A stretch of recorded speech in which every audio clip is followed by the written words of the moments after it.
part of our discussion. I don't know. The word power very often has the connotation of dominance, domineering, dominating, as opposed to strength. And I don't know if this will hold up, but strength is power made subservient to love. And Jesus being the strongest man in his inner person who ever lived, because he faced the greatest temptation to exercise the greatest power against the greatest injustice and pain. And he didn't because of strength. So, but here's how people dominate each other, and this is in no particular order. We dominate each other with intellectual power, financial power, intimidation power, charisma, physical, military, popularity power, majority rule power, the in-crowd, the cool factor, the societal, social power, skill set power, beauty power, sexual power, the winning team. How many of you cheer for the winning team today? Yeah. You know, we like our team to win. That's partly. Now, you know, and so is there no place for, yeah, I think there is. I just don't have, I won't, you can figure that out and tell us next week what is the right place. Pride, the power of pride, governmental, political power, leadership power.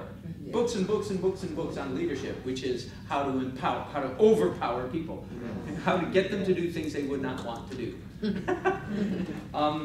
Influence power, parental power, religious power. Back during the Great Schism, all of the great, the Reformation and the Great Schism and the fall, that you remember popes were anathematizing each other and sending people to hell. That's kind of eternity power. They don't really have it, but they pretended they did. Even spiritual power. How about even Holy Spirit power, which is sort of what Nancy was alluding to.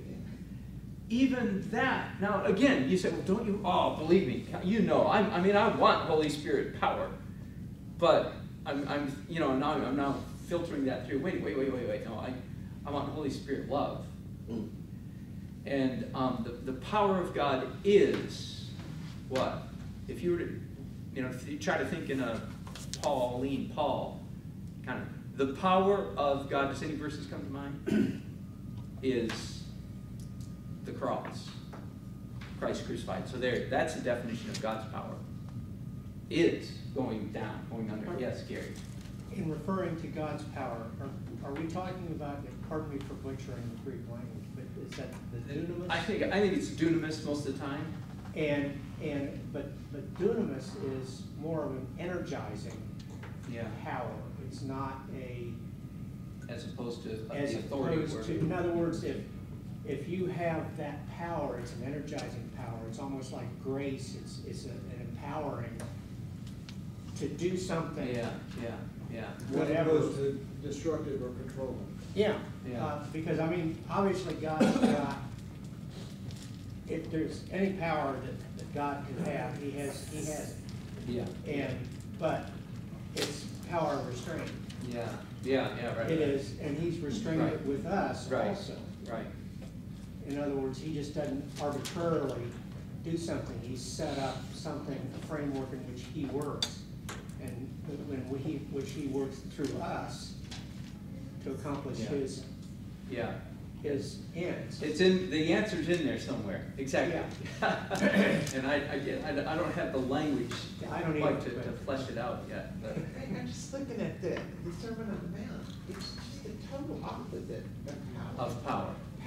Power comes from submitting. It takes greater power to submit to dominating things than it does to dominate. It's natural to dominate. Yes. It's natural to push ourselves forward. That's easy to do. I mean, we're just hurting because we don't have it. That's right. Because we don't have more of it. When we get any power, we do tend to just lord it over people. Yes. But I mean, He just says, blessed, blessed, blessed. And all these things are just the opposite. That's right. And one of them is, blessed are you when men shall revile you, persecute you, and say all manner of things against you. I mean, you're really blessed when that happens to you because you have the opportunity to show real power. Yeah. Which is love. To love them. Yeah. Because that takes much more power than to persecute you.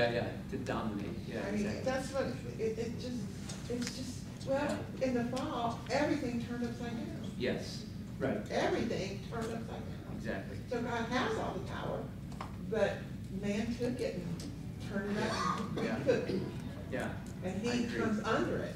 And it is, I mean, the life, the ministry, and the death of Jesus is the proof of this. Yeah. How did God win the world? Not by, you know, I've said so many times, because I'm part of me is still completely unredeemed, unsaved. Part of my old nature is still over here. Is that, you know, I've said if I had been Jesus and I'd risen from the dead, you know, I'd have been showing up in Herod's bedroom and Pilate's bedroom and Caiaphas's bedroom and grabbing him by power, power, power. And I'm describing, right? Yeah. One of the greatest proof of Jesus' strength is that even after the resurrection, he didn't pull the power lever. Now, if I may, just flesh out again, we're doing broad strokes this morning, is that the story of humanity, the story of human history, is a story of people grabbing the power lever and pulling it. And you know that old adage that we've all heard, power corrupts. Absolute power corrupts absolutely. I'm now thinking is even way more true than I thought. I think the destruction of the old that we see in the Old Testament, you could say, well, wasn't that God's power? Wasn't the flood and Sodom and Gomorrah? And now I'm saying no, and Jericho, the walls. Well, didn't God do all that? And I say no, I don't think it did. I think it was human beings pulling the power lever. And when you pull the power lever, it comes crashing. You know, it corrupts you, it destroys you. Now, because the human race was in its spiritual toddlerhood, it was laid out in language that they could understand. And let me hasten to say, we would still interpret and understand it the same way were it not for Jesus. But he messes up our reading of the Old Testament. So we have to go back and say, well, if Jesus is right, then we have to reread the Old Testament. Okay, so I want to make that clear again. Yes, Vernon. Well, I guess I wonder about that interpretation in this sense. I'm not sure how, who, and how. Let's use Sodom and Gomorrah because it's pretty graphic.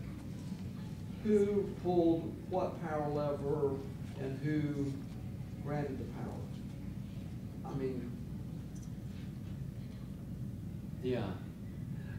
None of this makes sense if you don't believe in spiritual realities. And that's the realm I'm talking about. It was that they were pulling power levers in the spiritual, and they're who is that? The people of Sodom and Gomorrah. That they, in fact, you know, and the famous